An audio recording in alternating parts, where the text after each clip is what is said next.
하나님의 말씀의 강론에 들어가기 전에 다 같이 저를 따라해 주셨으면 고맙겠습니다. 성경은 하늘의 책이다. 그래서 성경을 가까이 하면 세상이 멀어지고 성경을 멀리하면 세상이 가까워진다. 오늘도 주님 안에서 여러분과 함께 은혜의 말씀을 나누려고 하는 것은 아까 봉독해 올린 킹제임스 성경 요엘서 3장 9절에서 11절과 아모스 8장 11절에서 12절 그 다음에 9장 11절에서 마지막 때에 성경을 여는 종말론 강의 91번째 제2부 성경적 재림의 징조 15번째인 소선지서로 본 주님의 재림 두 번째로서 요엘서와 아모스서라는 제목으로 이 시간 은혜를 나누려고 합니다. 우리의 삶은 크고 작은 수많은 기다림으로 이루어지고 있습니다. 약속 시간이 늦을 때 차가 빨리 오기를 기다리기도 하며 바쁘고 피곤한 하루 일과가 끝나기를 지친 마음으로 기다리기도 합니다. 출산을 앞둔 산모는 빨리 태 속의 아이를 만나보기를 원할 것이고 군에 들어간 아들을 둔 부모는 그 아들이 제대하는 날을 손꼽아 기다릴 것입니다. 그렇죠? 그러나 우리 성도들에게는 그보다 더 간절하고도 더 가슴 설레는 기다림이 있습니다. 바로 우리 주 예수 그리스도님께서 우리를 데리러 다시 오심을 기다리는 것일 것입니다. 성경의 마지막 기도는 아멘 그러합니다. 주 예수님이시여 어서 오시옵소서 말했습니다. 근데 주님의 오심을 간절히 기다리는 성도들과는 달리 기다림이 없는 사람들이 있습니다. 아마도 주님의 오심을 기다리지 않는 사람은 다음 세 가지 경우에 해당될 것 같습니다. 첫째, 거듭난 경험이 없는, 즉 주 예수 그리스도님을 나의 구세주로 믿지 않던지. 둘째, 하나님의 말씀을 믿는 그런 확고한 믿음이 없던지. 셋째, 아니면 어떤 이유에서든 썩어져 가고 사라져가는 이 땅을 주님보다 더 사랑하는 사람일 것입니다. 셋중 어느 경우에 속하던 이런 사람들은 복된 소망, 즉 디도서 2장 13절에서 말하는 복된 소망을 자신의 소망으로 붙들지 못하는 불행한 사람입니다. 성도 여러분, 주님을 사랑하는 사람은, 주님을 진정으로 사랑하는 성도는 아침에 눈 뜨는 때부터 잠자리에 들 때까지 마음속으로 아마도 이렇게 주님께 물을 것입니다. 주님께서는 언제 내게 오시겠습니까? 시편 101편 2절 말씀처럼 말입니다.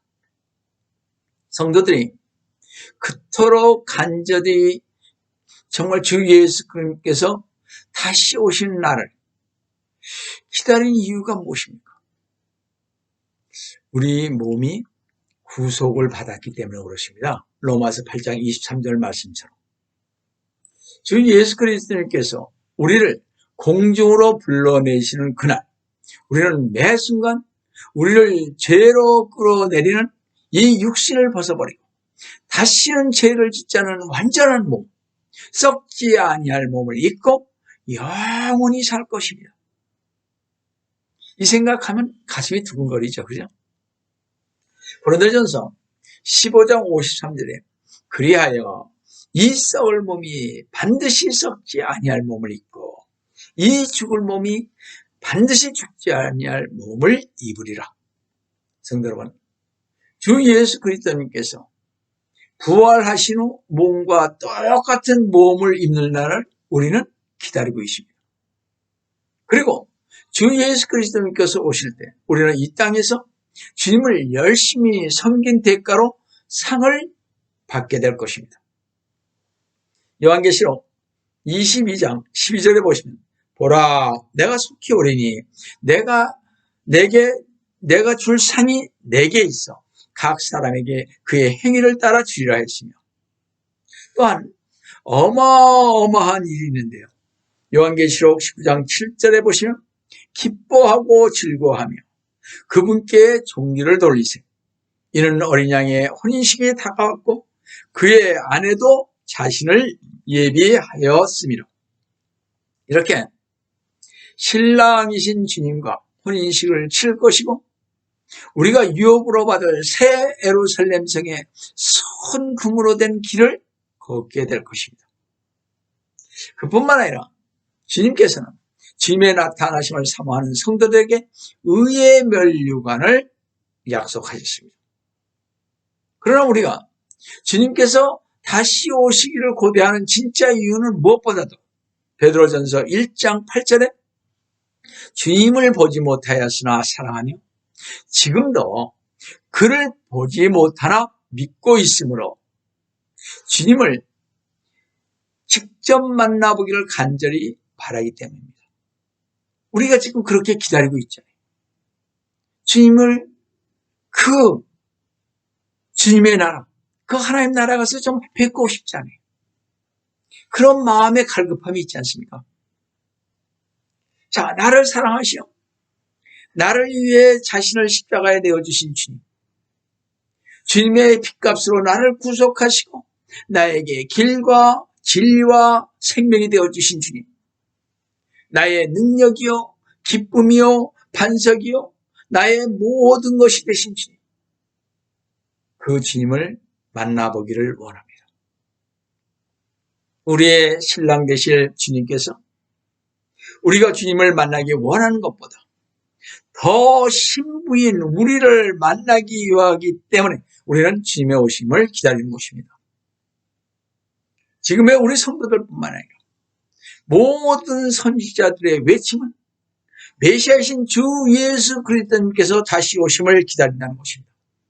성도 여러분, 선지자들의 외침처럼 주님께서 오실 때가 거의 끝부분에 이르렀다는 것입니다. 소선지서들의 내용들은 재림에 대해 계속 반복하고 있습니다. 대선지서들은 그 내용이 길기 때문에 그 안에 재림에 대한 예언들이 나오는 가운데 초림에 대한 예언과 역사적인 사항들이 함께 언급되지만 소선지서들은 그 내용들이 짧기 때문에 거의 재림에 대한 핵심적으로 내용을 다루고 있습니다. 소선지서들은 각각 재림에 대한 단면들만 강조하지만 그들의 예언들이 합쳐지면요, 재림 전체에 대한 모습이 펼쳐 보여지는 것을 알 수가 있습니다. 이들 선지자들은 주로 왕국의 쇠퇴기에 등장해 예언을 했죠. 이들 선지자들이 암울한 시대에 예언했다는 것은 그만큼 이스라엘의 소망이 깨졌으며 메시아의 도래를 기다릴 수밖에 없는 상황임을 잘 보여주고 있습니다. 그러므로 모든 선지자들은 먼저 이스라엘의 그 민족의 죄들과 그 끔찍한 결과들을 예언하면서 한편으로는 이스라엘 민족들에게 완전한 희망을 선포하고 있음을 봅니다. 주님의 날에 대해서 가장 무섭게 예언한 선지자는 아마 요엘 선지자일 것입니다. 오늘은 요엘 선지서와 아모스 선지서를 보겠습니다. 첫 번째로 요엘 선지서를 보겠습니다. 요엘이라는 말의 의미는 여호와는 하나님이시다라는 뜻입니다. 요엘서는 부두엘의 아들 요엘이 쓴 것으로서 요엘은 요아스의 통치 기간에 예언했거나 우시아 때에 예언한 것으로 여겨지며 남왕국 지파인 유다 지파와 베냐민 지파에게 말씀을 전파했습니다. 우리는 예언을 볼 때 예언의 중심 용어들을 통해 이해할 수가 있어야 하며 예수 그리스도님의 재림의 모습을 충분히 발견할 수가 있어야 합니다. 성도 여러분, 여러분은 먼저 알아야 할 중요한 것은요, 예언이라는 것은 이루어지기 이전에 기록된 것이라는 거죠. 그죠? 신학자들과 많은 목사들은 선지서들에 기록된 내용들은 당대의 사회상을 반영하는 정도로만 생각하기 때문에 선지자들이 그 당시의 사회, 정치, 종교에 대해서 책망하는 것에 한정시키기에 먼 미래에 있을 대환란과 주님의 재림을 선지서에서 볼 수가 없는 맹인이 된 것입니다. 실제로 선지자들이 예언한 내용들은요, 먼 미래에 대한 일들입니다. 비록 그 당시 바벨론의 침략을 다룬다 해도 실제로는 바벨론이 예표로 하는 적그리스도의 모습까지 예언하고 있다는 것입니다. 요엘서만 해도 전반적으로 다루고 있는 예언의 내용은 아마겟돈 전쟁과 주 예수 그리스도님의 승리인 것입니다. 또 하나 성경을 볼 때요, 성경 예언의 특징 중 하나는 비유를 통해서 예언한다는 것입니다. 예를 들어서 선지자 나단이 다윗왕 앞에 서서 가난한 이웃의 양 한 마리를 탈취하는 부자에 대한 비유를 통해서 다윗왕을 진책을 했죠. 사무엘하 12장 1절에서 6절에 나오지 않습니까? 또 이사야는 포도나무를 들어 예언을 했죠. 이사야 5장 1절에서 2절에. 또 에스겔은 두 막대기를 들고 예언했습니다. 에스겔서 37장 15절에서 17절에 나오죠. 요엘도요, 이와 같은 방식을 취하여 곤충들의 재앙을 말했습니다. 요한일서 1장 4절을 보시면 모충이 남긴 것을 메뚜기가 먹고 메뚜기가 남긴 것을 자벌레가 먹고 자벌레가 남긴 것을 풀새기가 먹었다. 여기서 요엘 선지자는요, 단순히 이 사건을 당시 죄악상으로 인해 자연의 재해를 통해 주시는 하나님의 심판으로 제한하지 않는다는 사실입니다. 요엘 선지자는요, 곧바로 요한 1장 6절을 보시면요, 한 민족이 내 땅에 올라왔으니 강하고 헤아릴 수 없으며 그의 이는 사자에 이어 그는 큰 사자의 어금니를 가졌다. 역사적으로 이 구절은 느부갓네살과 바벨론인들에게 적용시킬 수 있을 것입니다. 예레미야 49장 17절과 50장 17절을 보시면 말이죠. 이 바벨론의 느부갓네살이 예루살렘을 침략했을 때 느부갓네살은 세 차례의 공격을 통해서 그 예루살렘을 황폐시켰고 성전을 황폐케 하였으므로 제사장들은 제사를 드릴 수가 없게 되었습니다. 이날은 멸망의 날이고 슬픔의 날이요, 식량이 끊어지고 가축이 끊어진 것입니다. 요엘서 1장 6절에서 16절에 11절에 잘 나와 있지 않습니까? 하지만 느부갓네살의 침략 때에는요, 화염이 들의 모든 나무를 태웠다든지 강물들이 말랐다든지 하는 현상들은 나타나지 않습니다. 물론 이때도 곤충들의 재앙은 없었습니다. 따라서 이것은 미래에 있을 예언을 말한 것입니다. 요엘 선지자가 바라본 것은 교회 시대 이후의 것이 분명합니다. 대환란 때 이스라엘 땅은 3년 반 동안 가물 것이고 강들도 말 것입니다. 계시록 7장 6절에 말씀하고 있죠. 성도 여러분, 대환란 기간 중에는 모세가요, 이집트의 재앙을 몰고 왔던 것처럼 시편 78편 46절처럼 말이죠. 똑같은 형태로 문자적인 곤충떼가 나타날 것입니다. 우리가 알 수 있는 것은 성도 한 개인이나 교회나 국가가 가뭄과 재앙을 극복하는 길은 회개와 금식을 통한 부르짖는 집회인 것입니다. 다 같이 요엘 1장 14절을 보시면 너희는 금식을 거룩하게 하고 엄숙한 집회를 소집하며 장로들과 그 땅의 모든 거민들은 주 너희 하나님의 전으로 모아 주께 부르짖으라. 하나님께서는 회개하고 금식하고 기도를 기뻐하시고 사랑하시기에 자기 백성들의 간구를 열심히 들으십니다. 그런데 요엘서 1장 15절 보시면 슬프도다 그날이여 이런 주의 날이 가까웠으며 전능하신 하나님으로부터 오는 멸망처럼 그 날이 올 것입니다. 요엘 선지자는 주의 날에 있을 심판, 즉 대환란과 재림 때 있을 심판을 매우 무서운 언어로 이렇게 예언을 했습니다. 요엘서 1장 19절에서 그날에 불의 광야의 초장을 삼겼고 화염이 물의 모든 나무를 태웠으며 요엘 2장 2절에서 그날은 흑암과 암영의 날이며 구름과 짙은 어둠의 날이여 했습니다. 성경에서 어둠은 환난과 고통을 상징하죠. 암흑했던 전쟁과 일어날 사건들 요엘 2장 전체를 통해서 보면 전쟁의 날이요. 요엘 2장 29절에 말했죠. 금식과 애통의 날이라고 요엘 2장 12절에 말했습니다. 그때 우리 주님께서는 주님의 군대와 더불어 하늘에서 내려올 것입니다. 요엘서 2장 1, 2절 얘기입니다. 이 군대의 모습은 말들 같고 기병들 같다고 했습니다. 또 산꼭대기에는 병거들과 같고 불꽃 서리와도 같으며 전열에 배치된 강한 군사들과 같으니 대열을 흐트러뜨리지 않은 정예화된 군대라고 요엘서 2장에서 말씀을 하고 있습니다. 2장 10절을 보시면요. 땅이 그들 앞에서 흔들리며 하늘들이 떨고 해와 달이 어두워지며 별들이 그들의 빛을 거두리라. 주의 날이라고 하는 대환란 때는 이렇게 비교할 수 없는 파멸이 임할 것입니다. 계시록 19장에 그래 나오죠 있잖아요. 이게 요엘서와 이렇게 딱 물려있는 것을 볼 수가 있습니다.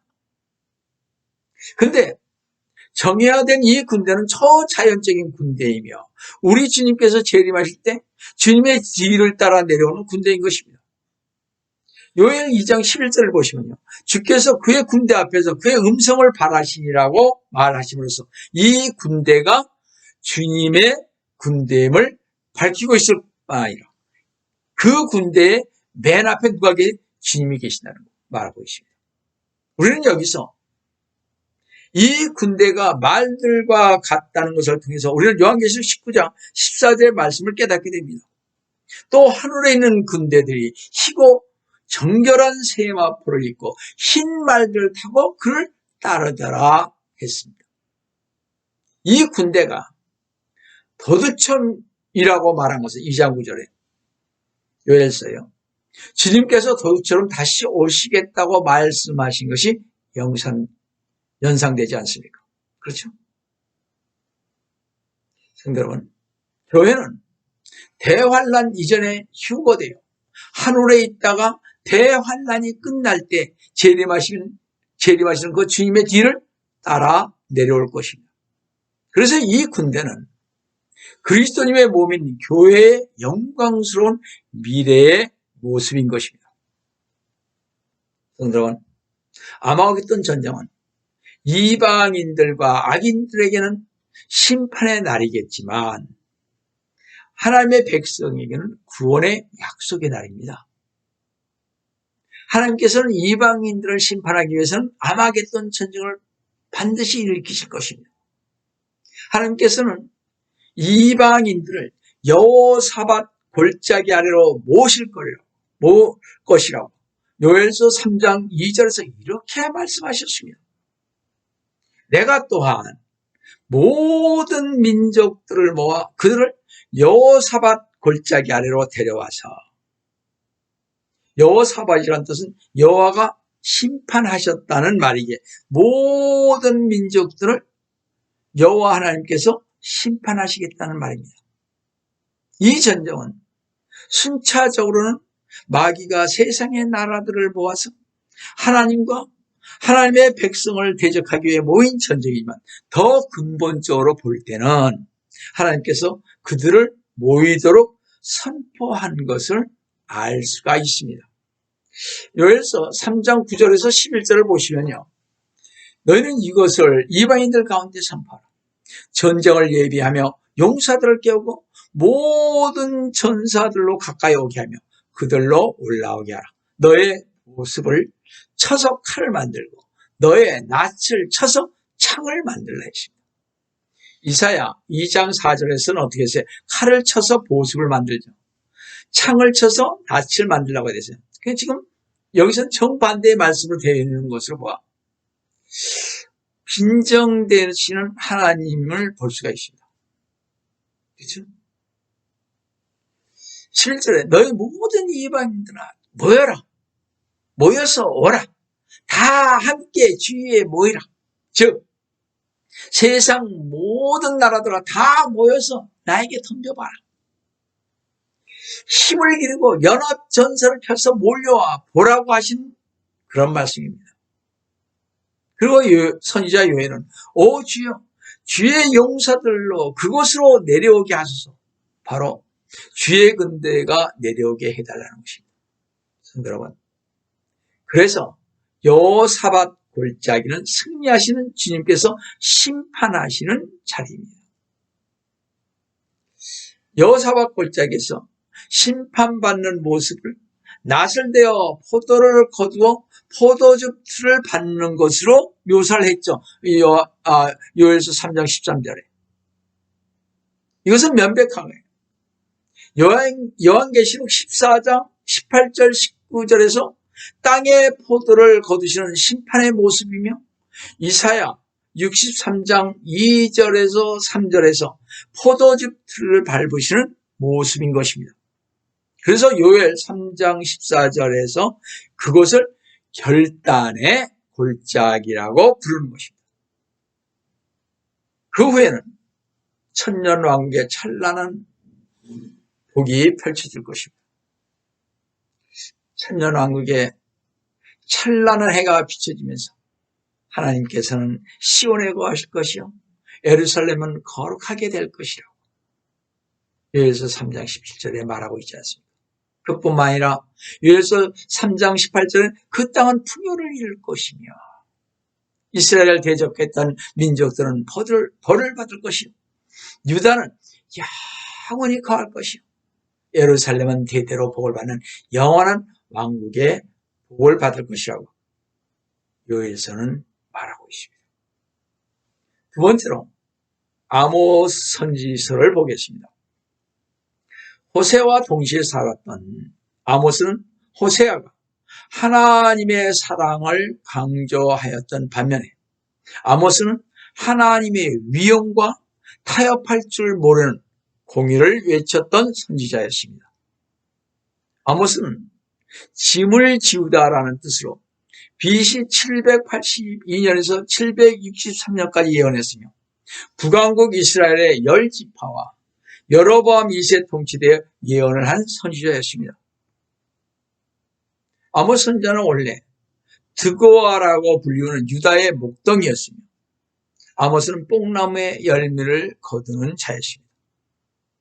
아모스 선지자는 남왕국 유다에 속한 선지자였지만 여로보암 2세가 통치하는 북왕국 이스라엘에게 예언하기 위해 부름을 받았습니다.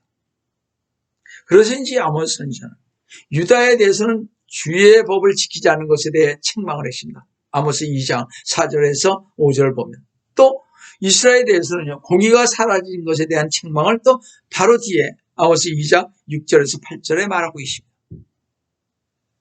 이스라엘 백성은 돈 때문에 의인을 팔고 가난한 자들을 학대하고 우상 숭배로 얼룩진 백성들입니다.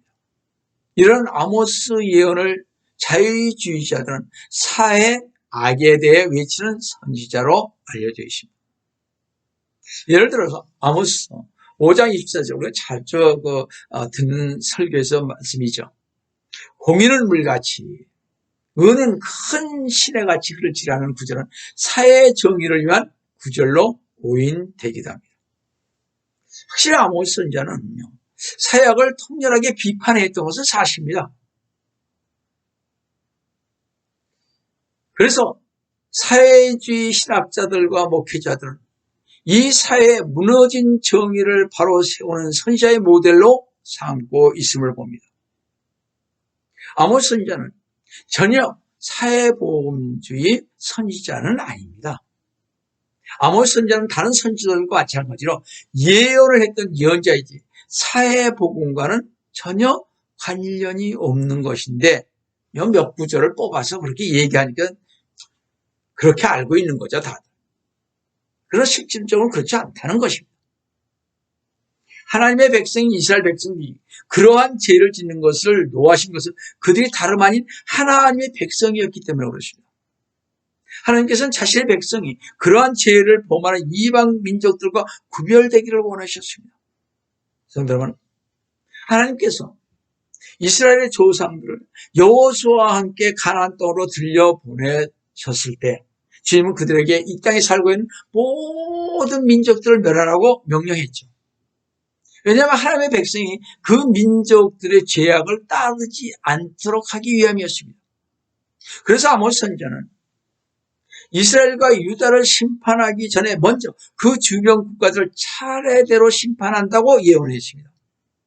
요엘 선지자가요, 아마겟돈 전쟁에 대해서 주의 날이라는 이름으로 예언했던 것에 이어서 아모스 선지자는 그 전쟁에 대한 구체적인 모습을 제시하고 있습니다. 여러분이 알다시피 아마겟돈은 주 예수 그리스도님께서 재림하시면서 이방 민족들을 심판한 전쟁입니다. 아모스 선지자는 그의 예언을 이방인들에 대한 심판으로 시작하는데 모두 이스라엘 주변 국가들에 대한 심판인 것을 볼 수가 있습니다. 이 아모스 1장에서부터 이렇게 한번 쭉 보세요. 보면 다 주변 국가들을 심판하고 있는데요. 먼저 다마스커스에 대한 심판이 아모스 1장 3절에 있죠. 이 다마스커스는 시리아의 수도로 이들의 죄는 요단 동편에 있는 이스라엘 백성을 철로 된 타작기로 백성을 찢고 짓이겨 죽였던 민족입니다. 둘째, 가자에 대한 심판이 있는데요. 이스라엘을 사로잡아 하나도 남기지 않고 철저히 원수인 에돔에 넘겨 팔았습니다.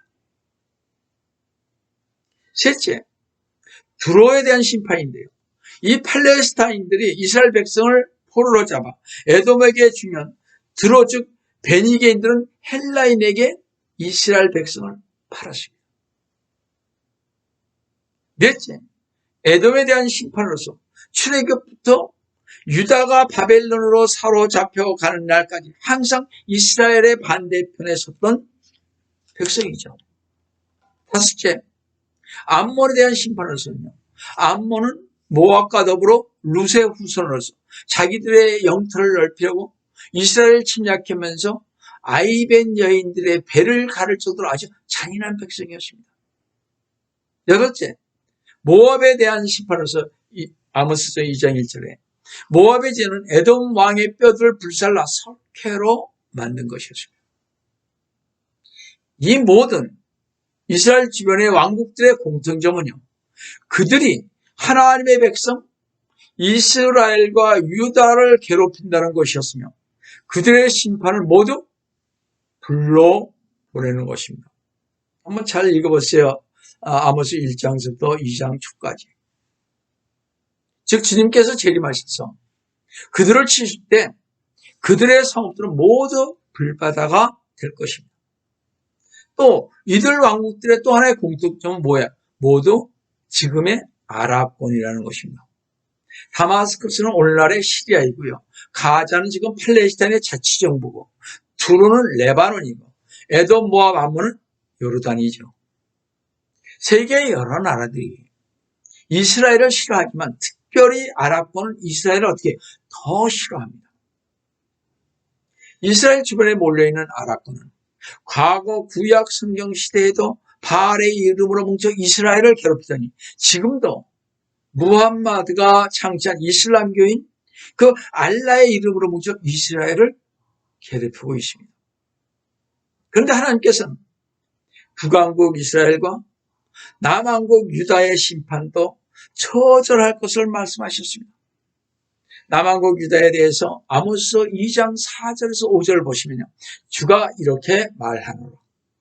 유다의 서너 가지 죄과들로 인해 내가 그 벌을 돌이키지 아니하리니 이는 그들의 주의 율법을 멸시하였고 그의 계명들을 지키지 아니하였으며 또 그들의 거짓말들이 그들로 잘못하게 하였으니 그들의 조상들이 행하였던 것을 따랐으며 5절에 그러나 내가 유다에 불을 보낼 것이요 그 불이 예루살렘의 궁전들을 삼키리라. 이방 왕국들처럼 불을 보내 심판하시겠다고 말씀하십니다. 이는 하나님의 계명을 저버린 유다가 하나님의 선민으로서 더 이상 자격이 없고 상실했다는 것을 말하고 있습니다. 그래서 유다는 BC 586년 느부갓네살 바벨론 왕에 의해 역사상 가장 처절하게 심판을 받았고 또 대환란 때는 엄청난 전무후무한 심판을 받을 것입니다. 여러분, 유다 민족의 죄가 무엇이었습니까? 유다의 죄는 한마디로 주의 율법을 멸시한 것입니다. 우리도 하나님의 말씀인 성경을 멸시하면 주님의 진노가 임하시는 것입니다. 하나님께서는 유다를 이스라엘과 분리시켜서 비교해가는 율법을 지키고 보존케 하였습니다. 성전도 유다에게는 남겨졌죠. 제사들도 드려지게 했으며 다윗의 시도 보존하여 주셔서 왕국의 정통성을 허락해 주셨습니다. 그런데도 유다는 더욱더 범죄했으며 성전 안에서도 타락하면서 예루살렘의 궁전들은 황폐해졌습니다. 아모스가 책망하는 유다의 죄가 주로 종교적인 문제였다면 이스라엘의 죄는 주로 사회적인 문제였습니다. 그러니까 유다의 죄는 종교적인 게 많았죠. 이스라엘은 금송아지 이런 거나 믿었으니까요. 사회적인 것들이 많았습니다. 이 이스라엘이에요. 북왕국 이스라엘의 사회적인 죄는요. 돈을 위해 의로운 자와 가난한 자를 팔아버리고 학대하고 성적인 범죄가 만연했다고 아모스서 2장 6절에서 7절에 말하고 있습니다. 이스라엘의 사회적인 죄가 종교적인 범죄로까지 확대되고 있습니다. 이스라엘은 우상 숭배의 결과로 음행을 저질렀습니다. 결국 아모스 선지가 책망하는 사회학은 민중에 대한 학대가 아니라 잘 들으세요. 우상 숭배였던 것입니다. 또 하나 아모스 선지자가 형식적인 예배를 책망하고 있습니다. 아모스 4장 4절에서 5절 보시면 베델로 와서 범죄하며 길갈에서 죄를 다하고 매일 아침 너의 희생제물을 가져오며 3년 후에 너희 11절을 가져오고 누룩과 함께 감사의 희생제물을 드리며 자원하는 제물을 선포하고 공포하라. 오 너희 이스라엘 자손들아 이것이 너희가 좋아하는 것이라 주 하나님이 말하노라. 이렇게 말씀하셨습니다. 즉 이스라엘 백성들이요 하나님께 예배를 드리며 희생제물을 가져오고 11절을 드려도 죄를 품은 상태에서는 형식적인 예배를 드리는 것이기 때문에 하나님께서 받으시겠느냐는 그런 말입니다. 결코 아니라는 것입니다. 또한 사회적으로 가난한 자들을 학대하고 더러운 일들을 자하는 상태에서 어찌 참된 예배가 나올 수 있겠느냐 이런 얘기입니다. 그래서 오늘날 교회들은 아모스를 인용해가며 형식적인 예배를 탈피하자 참된 예배를 드리고자 말하나 이 구절을 잘못 알고 있는 것입니다. 아모스 4장 4절은요 지금 베델에서 드리는 예배를 책망하고 있는 것입니다. 왜냐하면 5장 5절에 보시면요 그러나 베델을 찾지 말고 길갈로도 들어가지 말며 브엘세바라도 지나가지 말지라고 말씀하셨습니다. 왜 그렇게 말씀하셨습니까? 이들이 지금 하나님께 예배 드리기는 드리되 헛되이 드리고 있는데 바로 베델이나 길갈 그런 데는 뭐예요? 금송아지가 있잖아요. 그 금송아지에게 예배를 드리고 있는 주인이기 때문에 그렇습니다. 하나님께 드리는 게 아니잖아요. 성도 여러분, 베델에 있는 것은요 하나님의 성전이 아닌 것입니다. 백성들로 하여금 하나님께 나아가지 못하게 여로보암이 금송아지를 만들어 바알과 단의 신전을 뒀던 것입니다. 금송아지를 모신 신전에는 아무리 온전한 예배를 드려도 참된 예배가 될 수가 없는 것입니다. 아무리 도덕적인 의를 이루고 아무리 마음을 다하고 정성을 다해 드린다 해도 베델에서는 절대로 하나님께서 예배를 받으실 수 없는 것입니다. 베델에 바로 금송아지에게 예배를 드렸으니까요. 경배를 드렸잖아요, 거기서. 그래서 하나님께서는 베델을 떠나 아모스 5장 6절에서 주를 찾으라. 그러면 너희가 살리라고 말씀하시던 것입니다. 이스라엘은 우상 숭배와 여호와 예배를 섞어버린 죄를 지었습니다. 즉 우상에게 제물을 드리면서도 하나님께 드리는 것처럼 형식을 갖췄던 것입니다. 이스라엘은 절기들을 지켰으나 예루살렘 성전에가 아니라 베델의 송아지 앞에서 지켰던 것입니다. 형식을 가르치고 하나님께 제사를 드린다고 생각을 했으나 실상은 어디에? 사탄에게 드렸던 것입니다. 이러한 이스라엘에게 하나님께서 주시는 심판은 식량을 끊으시고, 이제 4장 6절부터 한번 쭉 보세요. 비를 내리지 않으시고 곤충들로 농작물을 황폐케 하시고 전염병으로 괴롭히시고 불로 태우시고 전쟁과 기근으로 인구를 감소시키고 집과 포도원을 빼앗는 심판을 하신다고 4장 6절에서 쭉 5장 11절까지 보시면 잘 나와 있습니다. 이러한 심판들은 자연스럽게 주의 날에 대한 예언으로 연결되고 있음을 봅니다. 요엘 선지자가 말한 것처럼 아모스 선지자도요, 아모스 5장 18절에 주의 날에 대해 말하기를 주의 날을 바라는 너에게 화로다. 이 주라는 말이 이렇게 고딕체로 써져 있죠. 그것은 여호와라는 말입니다. 이 킹잼 성경에서는 자, 주의 날을 바라는 너에게 화로다. 그것이 너희에게 어떤 결말이 되겠느냐. 주의 날은 어둠이지 빛이 아니라. 선지자 아모스에 의해서 최초로 사용된 여호와의 날, 즉 주의 날은 하나님께서 종말론적 개입을 묘사하는 데 사용하였으며 대부분의 구약 선지자들이 이 말을 사용했고 신약의 종말론적 개념은 그리스도의 날로 변형되었습니다. 빌립보서 1장 6절에서 말이죠. 아모스 선지자는 이 주의 날을 대환란 때 이스라엘이 당한 고난과 심판으로 보았습니다. 대환란 때인 이 심판의 날은 이스라엘 백성에게 전혀 희망이라는 것이 없다는 것입니다. 다 같이 우리 5장 19절을 보시겠습니다. 마치 사람이 사자를 피했다가 곰을 만나거나 집에 들어가 손을 벽에 기대었다가 뱀에 물린 것과 같다. 대환란 때 이스라엘에게 오는 참담한 광경을 보여주시고 있음을 봅니다. 주의 날에 닥칠 이스라엘의 고난에 대해서 참으로 그날에는 이스라엘 백성의 갈고리로 고기를 잡는 비유를 통해 코에 갈고리가 깨인 것처럼 이 공포와 죽음으로 발버둥치면서 죽어가고 있다는 것입니다. 갈고리가 여기 있으니까 결론은 죽는 거 아니겠어요? 발버둥 치는 거죠. 그런데 그날에는 이스라엘에 매우 큰 기근과 고난이 있다는 것입니다. 그러나 그 모든 기근보다 더 심한 기근이 오는데 주의 말씀들을 듣지 못하는 기근이라는 것입니다. 아모스 8장 11절을 보시면 주 하나님이 말하노라. 보라, 그 날들이 오리라. 내가 그 땅에 기근을 보내리니 빵의 기근도 아니요 물로 인한 갈증도 아니라 오직 주의 말씀들을 듣지 못하는 기근이라. 하나님께서는 전에 이스라엘에게 선지자들을 통해 백성들이 가야 할 길을 말씀으로 주셨는데 선지자들의 말씀이 끊어짐으로 하나님의 말씀을 듣지 못할 것이라는 것입니다.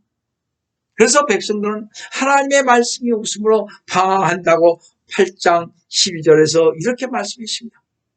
사람들이 바다에서 바다까지, 북쪽에서 동쪽까지 방황할 것이요 사람들이 주의 말씀을 찾으려고 이리저리 달 것이나 그것을 찾지 못하리라. 더 이상 선지자들을 안 보낼 것이기에 선지자들을 통한 하나님의 말씀이 없어 사람들은 방황할 것이라고 그러십니다. 아마 대환란 때도 그럴 것입니다. 왜냐? 그래서 말씀을 암기하는 것은 참으로 중요한 것입니다. 저도 나이가 있으니까 이제 암기가 안 돼요.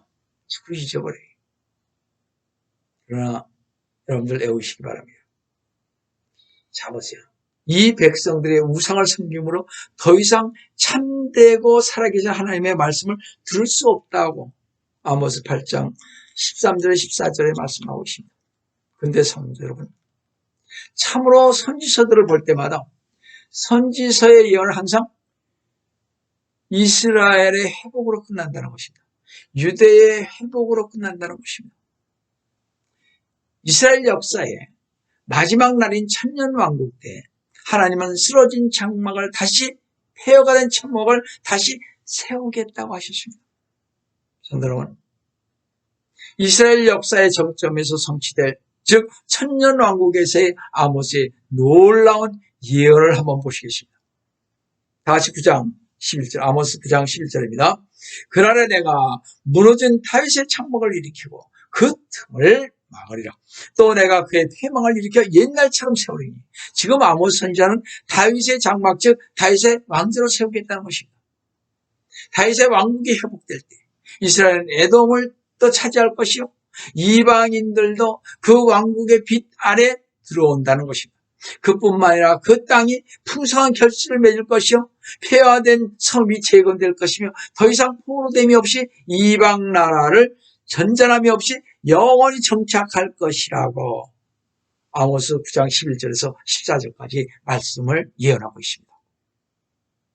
여러분, 이스라엘이 하나님께서 거듭 베푸신 은혜와 축복을 무시하고 거절했을 때 하나님의 무서운 심판이 임한 것을 상기하시면서 오늘날을 은혜의 날, 은혜의 시대라고 부르는 이때 하나님께서 주시는 이 은혜의 때를 벗어난 자들에게는 절망적인 죽음만이 있을 뿐이라는 사실을 아시고 자비스러운 주님을 믿어 영원한 생명과 영광을 주시는 속히 오리라 하신 주 예수 그리스도님께 감사와 찬송을 드리시기를 주님의 이름으로 축원드립니다. 다 같이 기도하겠습니다. 만군의 주여 하나님 아버지, 귀하신 말씀을 오늘도 저희들에게 주셨습니다. 주님, 과연 주님의 오심을 간절히 기다리는 자들이 몇 명이나 되겠습니까? 얼마나 많은 사람들이 썩어져가고 사라져가는 이 땅의 모든 것을 사랑하는지 다시 한번 생각해 봅니다. 저희들은 주님께서 부활하신 후의 몸과 똑같은 몸을 입을 날을 기다리고 있습니다. 주님을 믿고 주님의 말씀에 의지하는 자만이 다시는 썩지 않을 몸을 입고 영원히 살 것을 믿습니다. 저희들 귀를 열어주시고 눈을 뜨게 도와주셔서 이 선지서들을 통해서 이 말씀하시는 것을 깨닫게 하여 주시옵소서. 항상 말씀과 기도와 금식으로 주님과 동행하게 하여 주옵소서. 살아서 역사하시는 주 예수 그리스도님의 이름으로 기도드립니다. 아멘.